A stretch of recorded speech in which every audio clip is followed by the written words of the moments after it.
tongue, the teeth, the lips. Tip of the tongue, the teeth, the lips. The Human Torch was denied a bank loan. The Human Torch was denied a bank loan. Oh, hello. I didn't see you there. Welcome to my living room and Arts Anyway. This is our very first episode, and we're very excited and also a little nervous. So brace yourself for a great many jump cuts. You might be thinking right now, this is kind of low tech. And you wouldn't be wrong. The tripod is made of cardboard boxes. This is my living room. This lamp is from my bedroom. And this is a Batman cup. I'd like to tell you a little bit more about Arts Anyway. We are a very impromptu and ad hoc collective that, as Opera Growing Toronto very accurately claimed, is hurriedly put together by myself, Michael Nyby and Besta Calendar of Tongue in Cheek Productions, as well as Stephen Bell of Coffee Shop Creative and Ryan Harper of Ryan Harper Recordings. Shout out to all of you. I'd like to give a shout out as well to my trusty assistant, Camille Holland.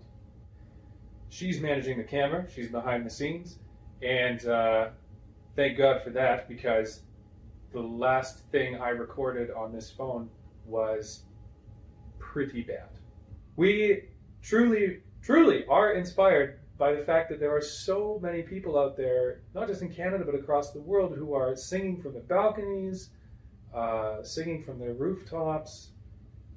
They're making live streams. They are doing all of this 1, 2, 3 people at a time with nothing but their phones and the internet. And I think that's amazing. And we just want to point out those people, and we want to amplify those people. Let's get right to it, shall we? I don't want to keep you all waiting. As you can see with this paper that has magically appeared in my hand, we're going to introduce our first guest, Jacques Arsenault, and I'm going to read the bio that he submitted. Jacques Arsenault is a proud Acadian Prince Edward Islander now living in Toronto. He got his first accordion for his 5th birthday, but his passion for classical music and opera came much later. He learned to sing and play at the same time when he created the role of Freddie in Bandits in the Valley for Tapestry Opera in 2017. As one half of the duo French Squeeze, he now performs his arrangements of classic French songs with mezzo-soprano Marjorie Malte.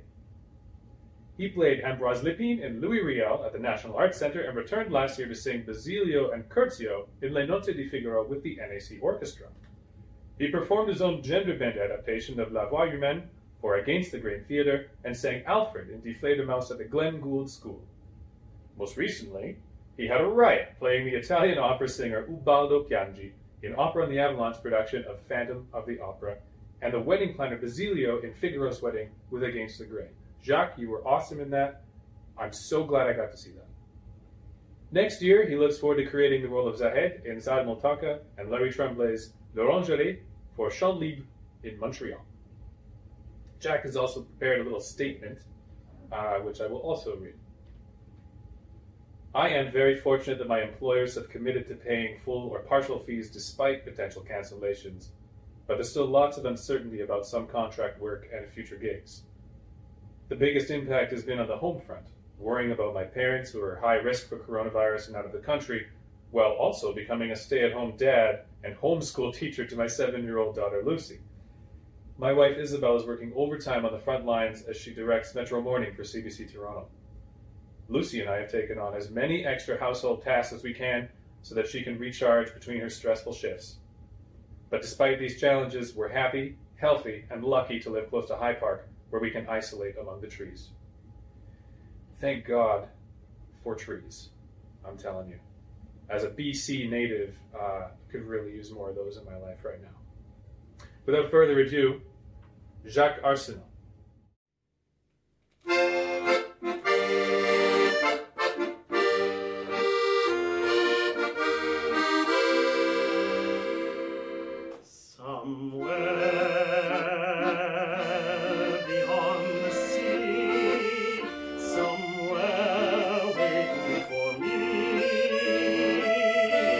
My love has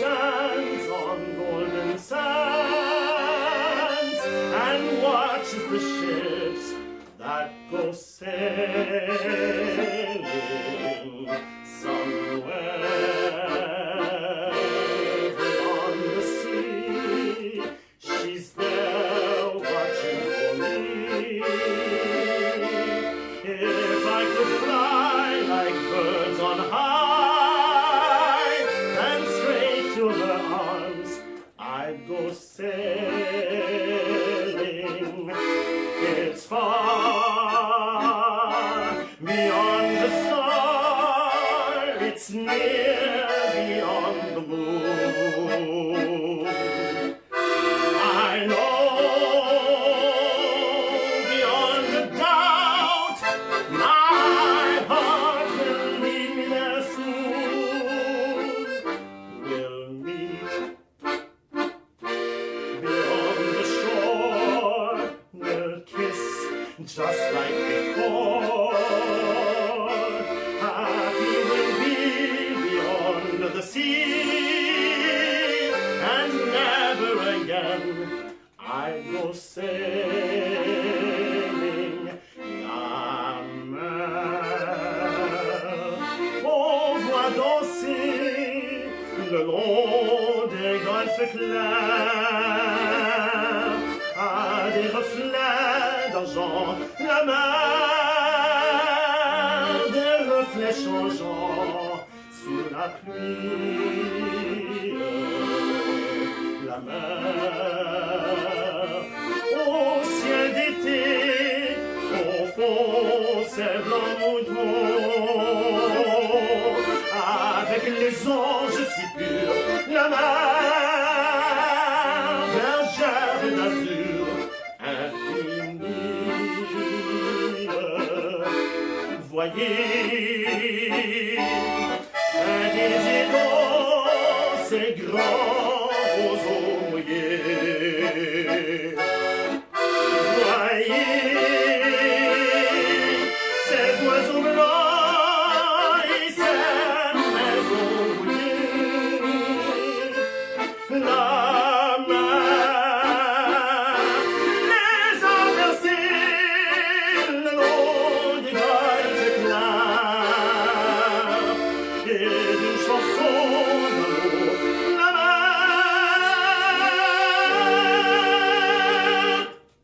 a bercé mon cœur pour la vie.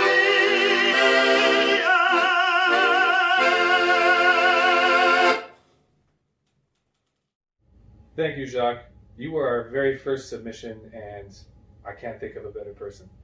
I met Jacques in 2015 doing The Merry Widow at Edmonton Opera, and we had a ball.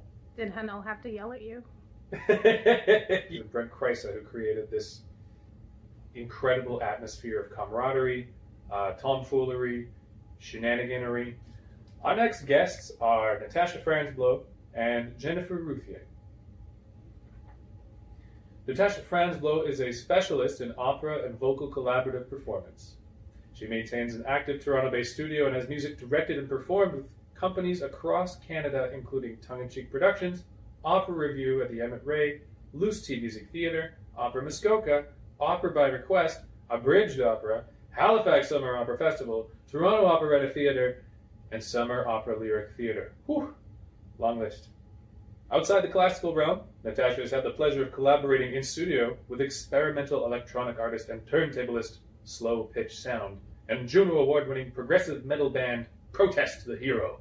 A classical contemporary music enthusiast, Natasha enjoys studying and presenting newly commissioned works and those that veer from traditional approaches. She was a founding member and the music director of Whose Opera Is It Anyway?, an innovative comedy troupe and opera company hybrid that presented a monthly show as Canada's first ensemble of its kind.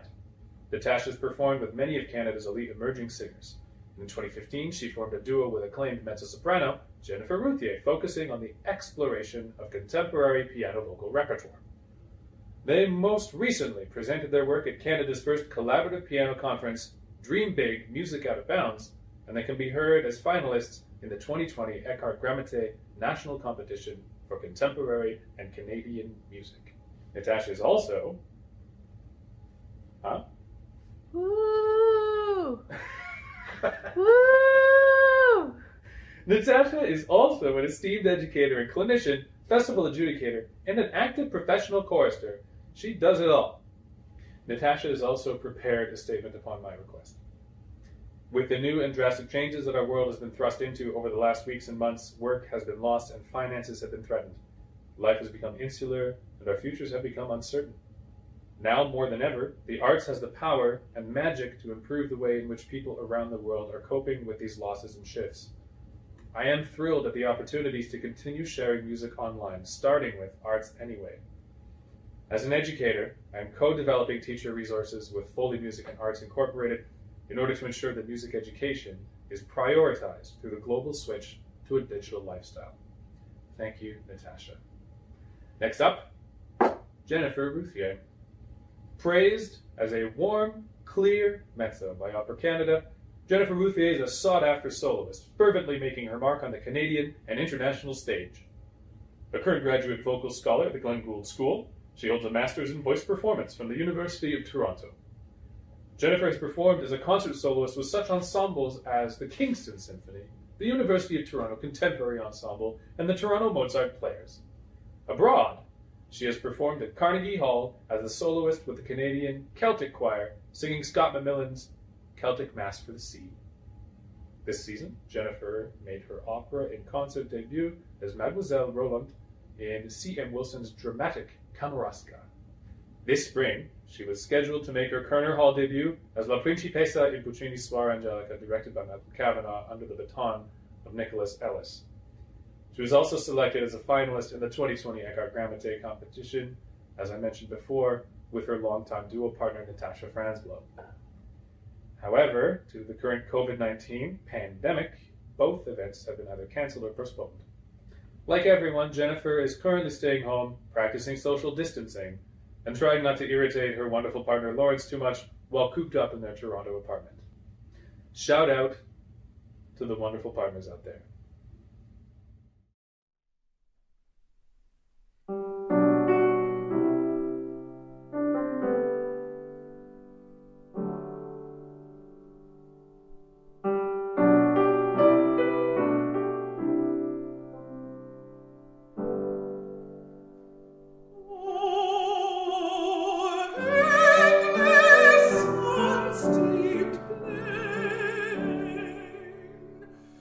We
Our final guest tonight is Jennifer Nichols. Keith Lamb, who has been collaborating with us closely, has spoken on the phone with her, so we're including the audio from that conversation. It will also be included as a separate podcast, so if you hate looking at me, you can just listen to Keith. Jennifer Nichols is an incredible dancer and an incredible human being who runs the extension room over on Eastern Avenue. I've worked with her a number of times through Fawn Chamber Creative, and she has done work for just about every film that has been filmed in this city, every TV show, every movie. She's amazing. That's all I can tell you. Have a listen. All right, let's get started. Hi, and welcome to an episode of Arts Anyways. Hold on. Let me just start that again. Okay. Hello, listeners, and welcome to an episode of Arts Anyway. I am your host, Keith Lamb, and on today's show, we have a very special guest. I feel like I'm just going to say that all the time. Like, everybody is special, but you are special to me. That is a beautiful introduction. I think you should keep it. Oh, well, I totally am now. We have on the show today Jennifer Nichols. Welcome. Thank you. I'm so excited to be here. Yes. Well, do people call you Jennifer? Is that weird? Some people do. Some people call me Jen. The one name people don't generally call me is Jenny. I think there's one person on the planet who's French-Canadian who gets away with it. But Okay. other than that, it's Jen or Jennifer. So that would never happen. So Jen. Okay, so I like to start with, and I think it's very important that we kind of do a mental check-in now with everybody. So how are you today? How are you feeling? I'd like to know that.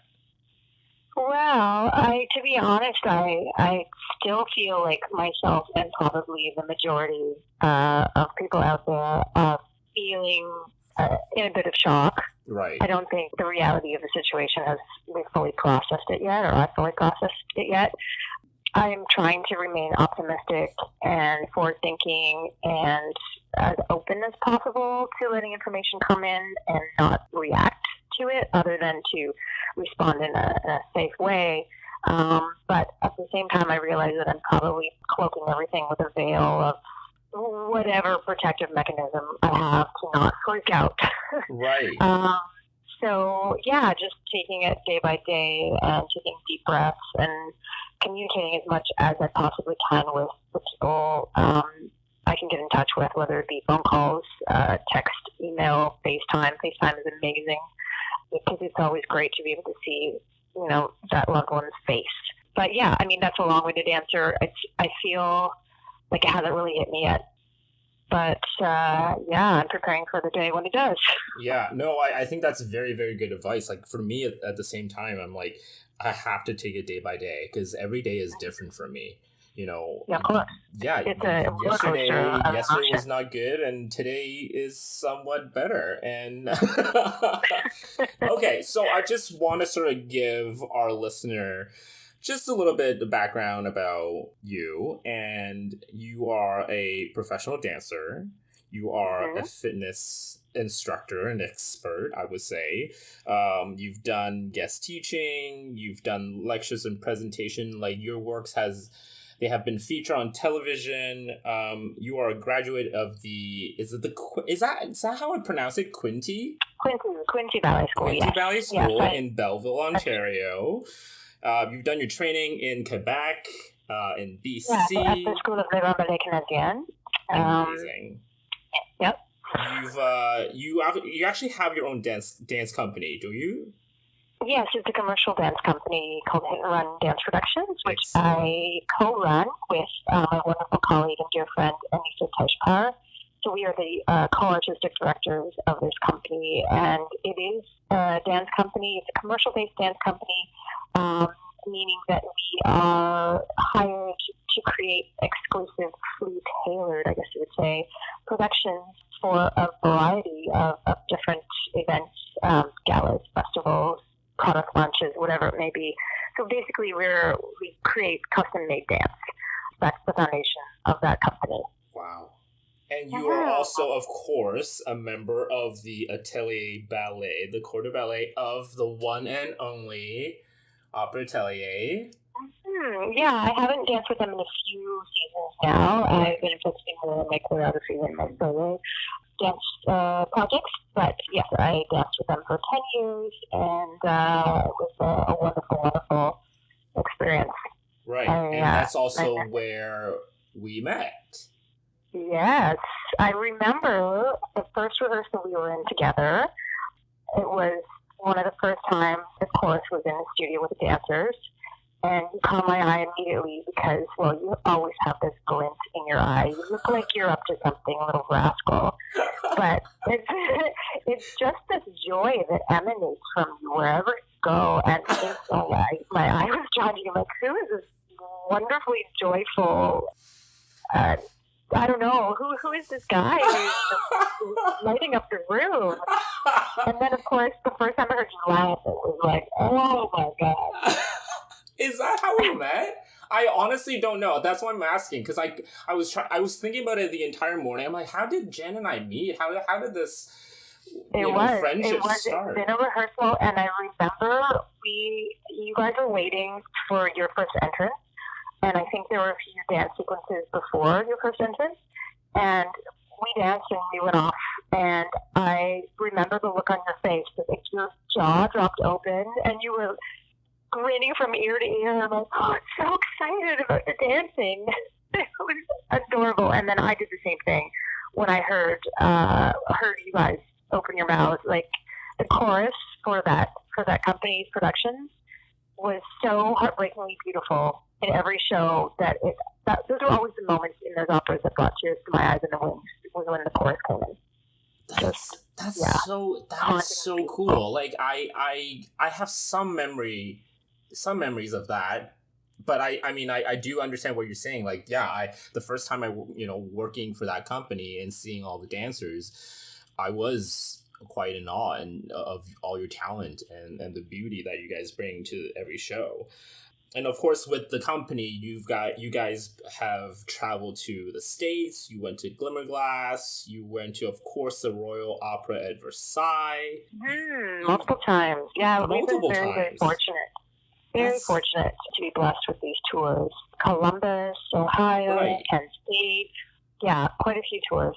Penn State. I mean, that's one of my favorite things as a performer is to take what we do and share it with the rest of the world and get to see some parts of the world that we haven't seen before in doing so. Yeah. Right. And you now, of course, you have your own your fitness ballet studio called the Extension Method. Yeah, the studio itself is called the Extension Room, and that's the name for the brick and mortar studio, which is the home of the Extension Method, and that is the ballet conditioning or ballet fitness method that I started to design. This is going to date me. As soon as I say when I started to create this in 2003. Wow. A lifetime ago was when I first started to put together the initial exercises that were to eventually to form the Allegro Ballet Bootcamp class, which was the first class I started teaching. And I used to teach it at way back when there was Ballet Total Fitness and Sports Club of Canada. I would just teach pop-up classes here and there because I would go to the gym and I would do my own conditioning for my career as a dancer, and inevitably working with free weights or stretching. Whatever I was doing in the gym would be informed by balletic movement. And people started coming up to me while I was working out at the gym and saying, what are you doing? That looks really interesting. It looks like it's a really good, exercise for your balance. And you make it look very graceful.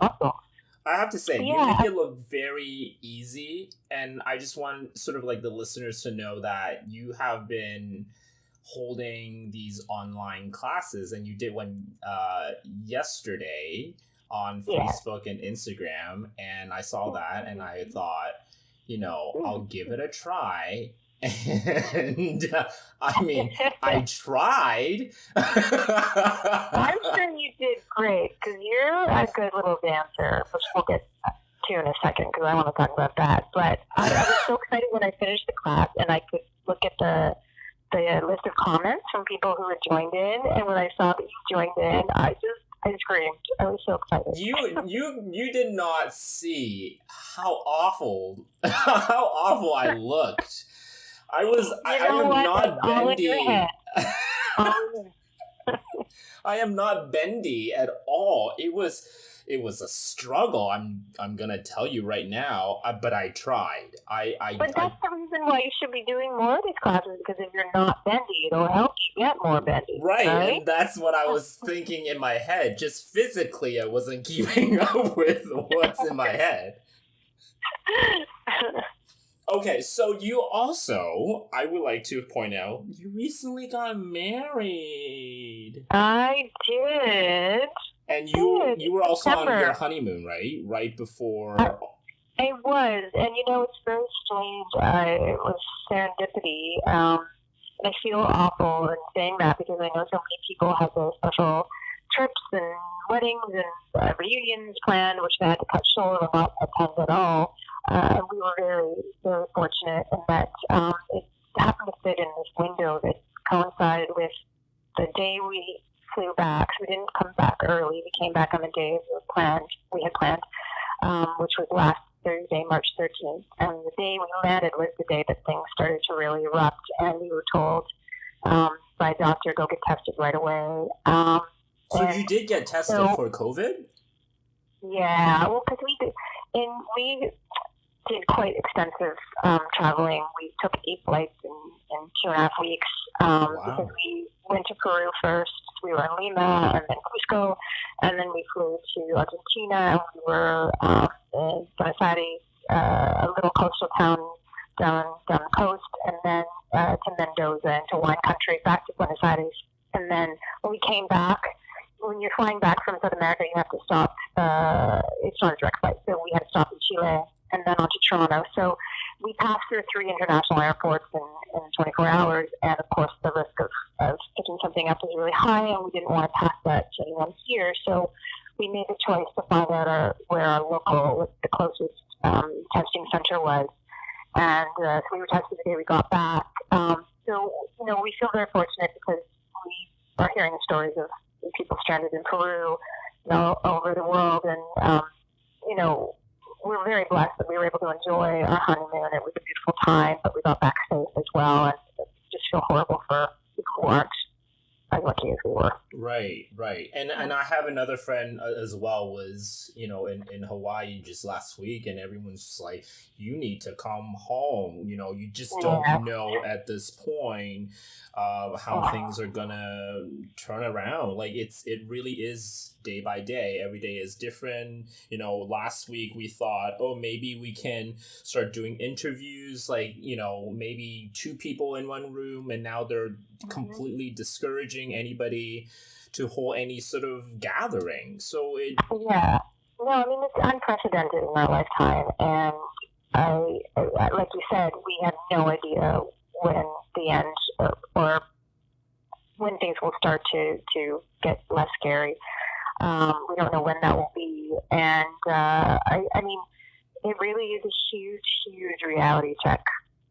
Absolutely. For us as human beings. It's the reality check that nobody anticipated, and obviously we would never have wanted. But we may come out of this. We're trying to hold on to some kernel of optimism. We may come out of this moving forward in a better way in terms of the health of the planet and the health of our global community for every human. I'm hoping that's what will come of this, is a real turnaround. Absolutely. But that's the only so thing. how has this sort of pandemic affected or continue to affect your daily routine or your daily life? I was thinking about that today, because you as a dancer, as a person who has to move, how is that affecting your life? Well, as an individual, as a mover, as a dancer, as a fitness instructor, because I have enough education and awareness in my body, I can keep myself moving on my own. I can do volleyball in my house. I can do all the exercises that I've built up over the years and I've learned, I've taught. I can do them for myself on my mats at home. So I'm fortunate in that respect. But in terms of making a living and sharing that with others and interacting with other dancers, whether it be in rehearsal or with students in class, that is completely been halted. All of the productions that I was set up to take part in have been canceled. I had a solo dance performance with the Spree Orchestra. I started a New Wave Festival in April, which was supposed to be. I know every single artist is facing this. Our livelihood is threatened immensely. Mm-hmm. And I mean, coming from a place of running street businesses and, Right. and then working independently as a performer, I mean, in a way, it's been kind of what my body and my mind needed, like a forced stop, Right. take a breath, Right. because I was pushing myself to extremes physically and mentally and emotionally. And would you just say that's kind of typical of us, artists, that we don't really know? Sometimes we forget. I would say we forget to schedule a weekend break. Where a lot of people with 9-to-5 jobs, that is a given, right? They know Saturday, Sunday's coming. The weekend is their time to not do anything. Yeah, and that is a very important practice, I think, for a lot of us in the arts community. Needs to really step back and be like, okay, we do need to breathe, because we work whenever everyone is working. We work when people are not working. Well, the reality of that, though, is that it's a gigging mentality. As artists, unfortunately, having a full-time 9-to-5 job as an artist is not really a reality for most of us. And Right. so you have to hustle. You're hustling always.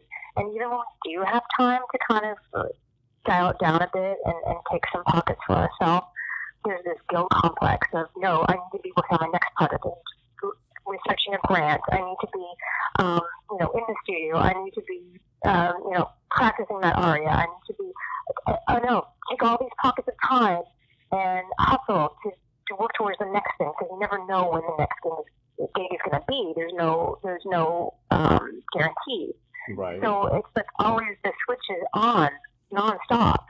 And I think something like this, if there's any positives that can be taken from it, is it's a forced stop. And that being said, I've seen a lot of people comment about this online.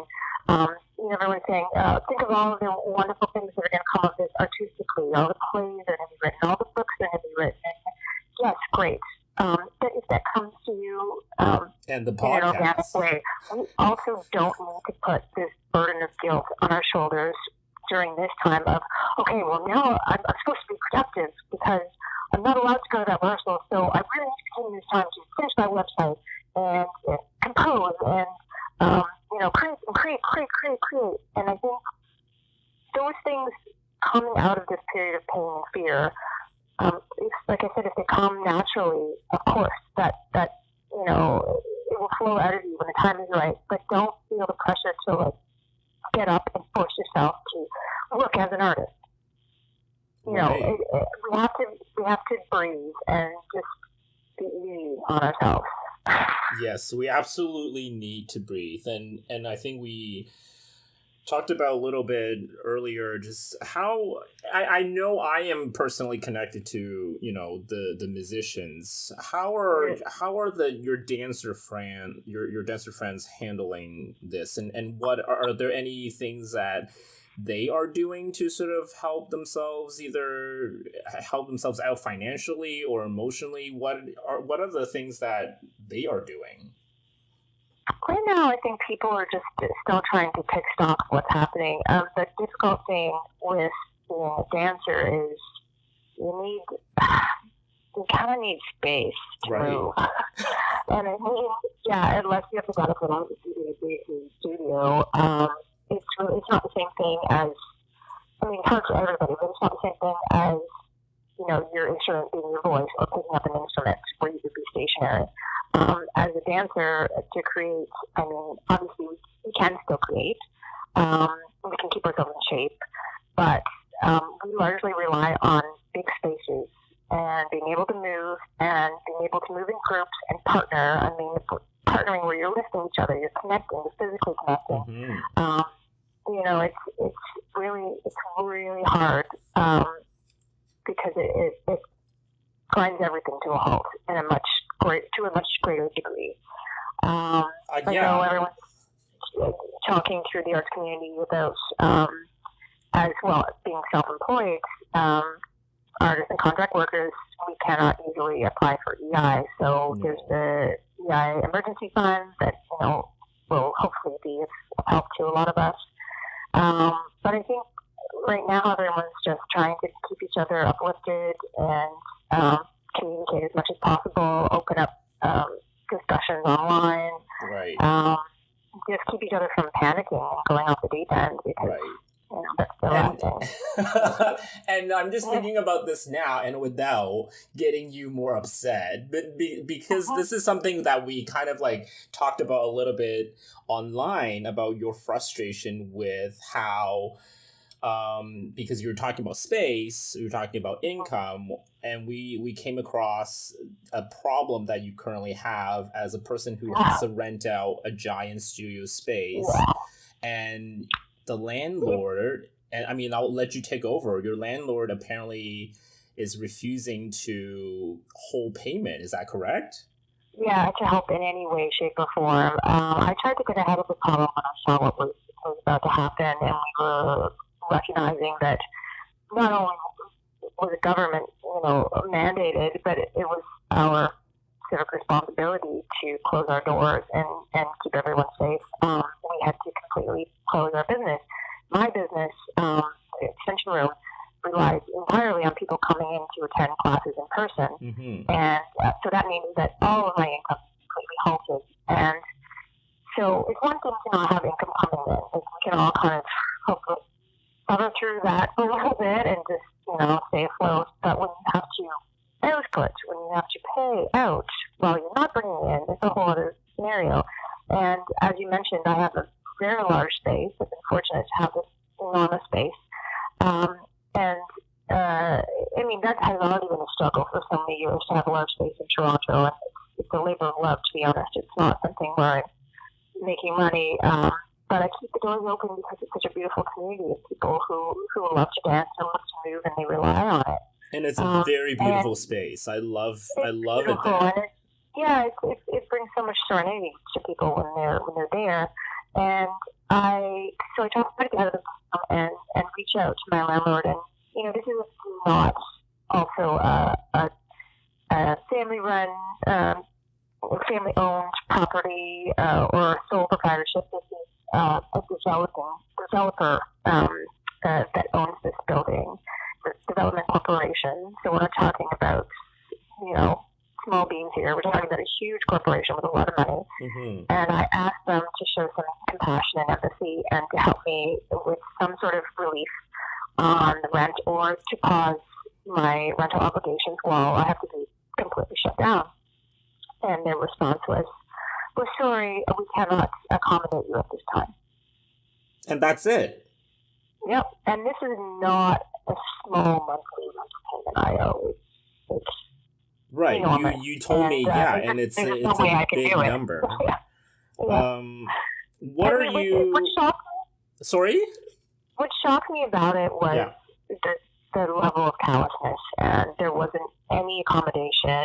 Maybe we've already paid for this month. We cannot retroactively, reimburse you for the days that you've lost this month. But while you remain closed, we'll pause it for next month. There was no accommodation or no suggestions made or opening the line of discussion. It was just shut down. So, at this point, I'm going to reach out to my local city councillor, my MP, and hope that the government will be able to help step in here. I mean, and I can't be the only person who's facing this. That's why I bring it up.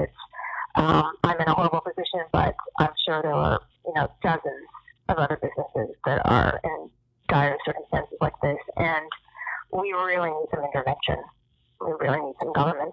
Yeah. No, I completely agree with you, and I think a lot of people listening would relate to you quite a bit. And I also, I have a lot of friends with, either studios or shop, and everybody is being affected, and I don't understand how corporations that are, they're okay, during this period. They're going to be fine. They're going to be fine, but are the, those people who are just not financially capable of making all these rents, they're not going to be okay. I feel like they're not going to be okay coming out of this. So I find it very surprising when I hear, corporations not actively doing something. I'm just using an example, a local coffee shop that is owned by two friends of mine just around the corner where I live, and they said, yeah, they're a small little business, but they are actively paying their staff. They are paying some of the smaller suppliers because they understand how important it is, and they're a small business. So I am baffled, by the fact that these giant corporations are not doing nearly the same thing. Yeah, and I mean it's heartbreaking because, as you mentioned, I've been teaching a few live stream classes this week, and I want to continue doing that. And I've been doing this free of charge. But all I want to do is to be able to continually offer free classes to give back in my own right. But I can't continue to do that if the reality is that I have to continue to pay this, exorbitant rent. So, I mean, I'm being forced to look at options for, to start with, paid by donation, and then, paid streaming classes, which I'd rather not have to be forced to do, because there are a lot of people who get so much out of my classes and really want to continue doing them, but they are in the same position as me. They're artists. So people can't afford it. They're salaried, so it doesn't affect them as much. And I actually have a lot of people reaching out to me online saying, how can I pay for this? I want to contribute. So it would be great to be able to have the liberty to continue to offer it free of charge for the people who cannot afford to pay, and then anyone who wants to make a donation that can. But I feel like I'm being pushed into a corner, and it's a very scary position to be in.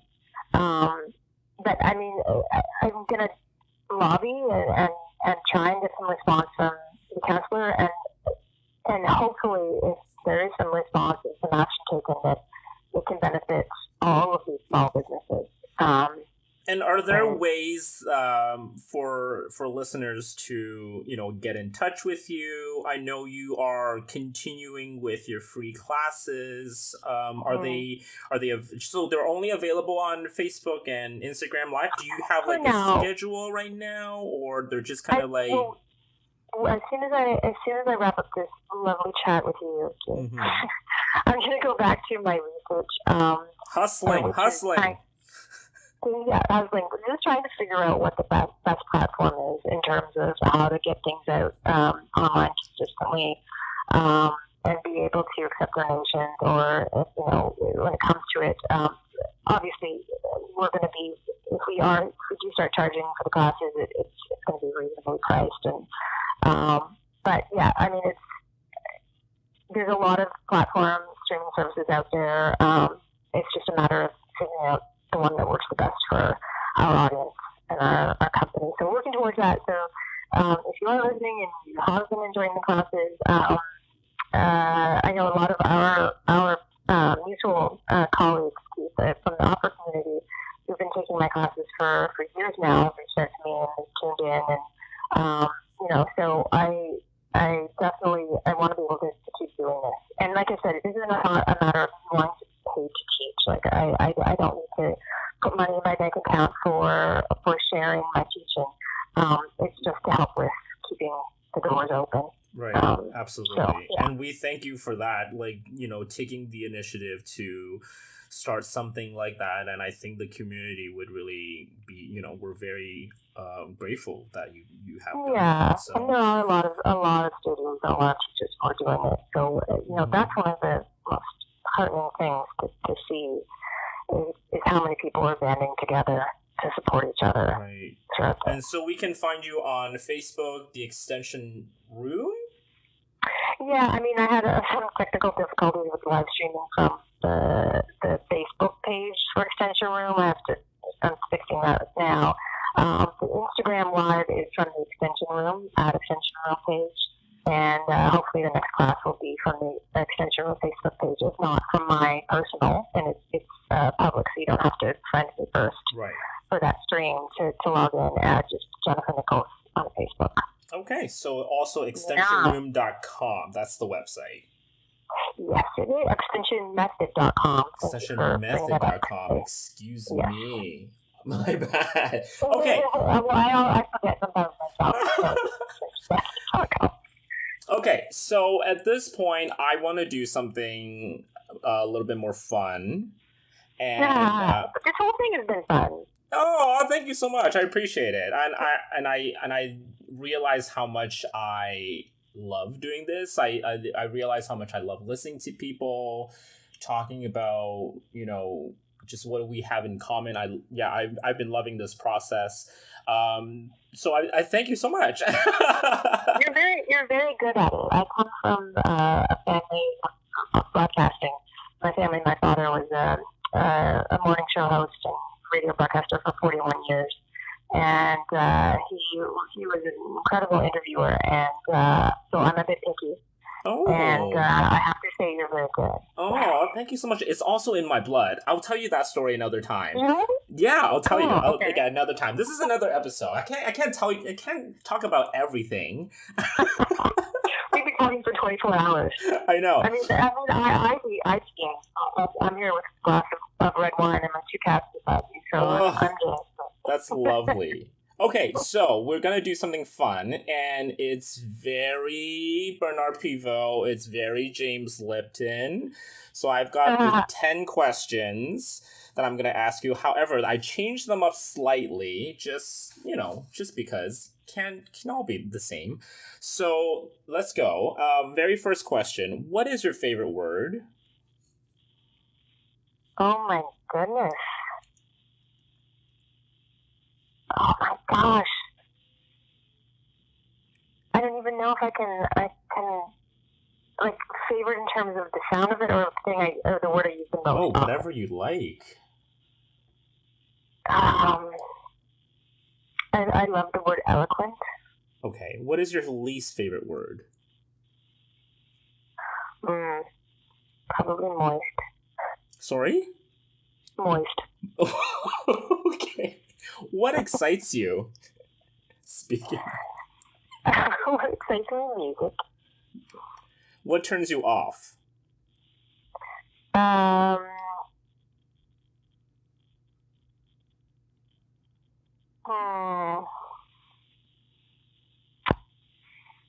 Ignorant, callous people. Mm-hmm. What makes good art? Honesty. What makes bad art?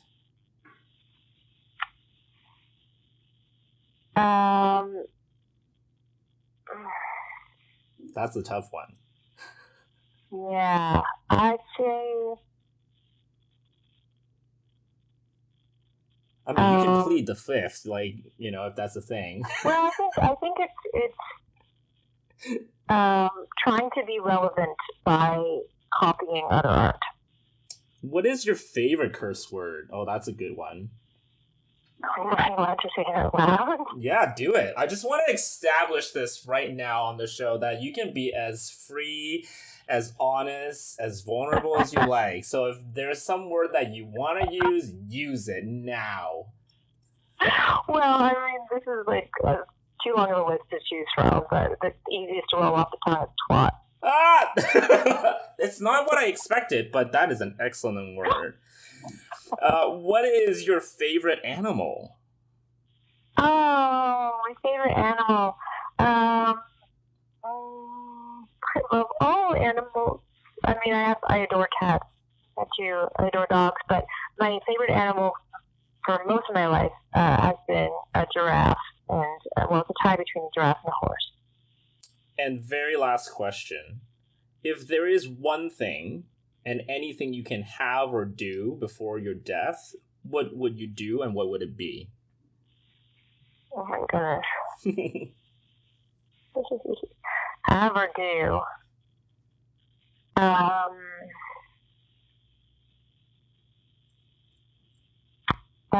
Write a book that's published. That sounds amazing. It's not what I Sounds like expected a lot of either. work. Again, it's a very, very ambitious thing.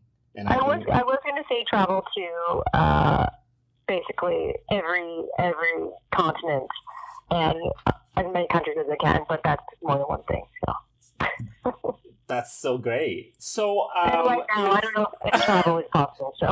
So if there is one positive thing, and I believe I asked you that before, if there's one positive thing that you would like to say right now, what would it be? Do you mean in the context of this current crazy crisis? It could be anything that's relatable or not. Mm-hmm. Well, I think that one of the positive things that we can all take from this is that we often, because of the frenetic pace that everyone is keeping up, and just how busy we all are, and the amount of activity around us at all times, it's really easy to feel alone, to feel lonely in the midst of people everywhere. You can feel very, very alone in the middle of a packed room. And the irony is that in forced isolation, you'd think that you'd feel more alone. But the opposite is actually manifesting in that everyone is reaching out to each other, whether it be, as I said, by phone, text, email, FaceTime, whatever it is. I feel like we are going to end up feeling less alone than we did in our regular life. Because we are all in this together and we're all experiencing the same fear, the same scary situation. And that in itself, knowing that you're going through this with everybody else, takes some of that loneliness away. So it's this sort of weird irony that when we are isolating ourselves, we're coming together and being less alone, in a sense. I don't know, that was a weird rambling way of trying to get my point out, but no, it's quite beautiful. Does that make sense? It's beautiful and it's elegant, like you said, elegant. It's and that is how you feel, and that's the way it is. Yeah, and I mean, like, even if you live on your own and you're in your apartment by yourself and you can't be with your friends and can't be with your family, you may end up feeling more connected because we are all reaching out more to our loved ones than we have, ever done in the past before. year, or month, or ever, right? Yeah. So Jen Nichols, cool. Thank you so much. Oh, This has been so much fun. nice. So nice to chat with you. And I mean, when we come out of all this, I'm hoping we get the opportunity to work together again. Absolutely. We worked together with Opera 5 and with Bicycle Opera on all these incredible productions. I wanted to get to the fact that you're an amazing dancer. And I witnessed it. Did you hear it, everybody? Jen Nichols has said that I am a good dancer. I just want to lay that out. I mean, I worked with you at Deflator House and Sweat with Bicycle Opera, and in both those productions, you were required to dance. And Okay, Hey, you you need to got it. stop now. I'm blushing. You need to stop. This is an interview I'm not for just you, blowing not hot me. air here. I'm not just blowing hot air. Well, I would love to have you back. We can Well, talk. let's come back. Yeah, we'll talk some more, under different circumstances. Yeah. Yeah. So, again, I want to thank you so much for doing this. I really, really appreciate you took this short notice, basically. I was like, hey, Jen, are you available? And you're like, What else yep. am I doing? What else am I doing, Keith? We have all the free time. So, yeah, thank you so much. We do. What's that? And yeah, thank you so much. And I want to thank everybody Oh, who's listening. And we'll just see you in the next episode. Thanks. Bye. Bye. I'd like to thank you all for coming out tonight, and I would like to give one more shout out to all my colleagues at Arts Anyway who have been working so hard to plug this and to help get it off the ground. My name is Aaron Durand. I was your host for tonight. I'll be your host for the foreseeable future. Remember, as Neil Gaiman said, when things get tough, make good art. And buy more toilet paper. He didn't say that last part.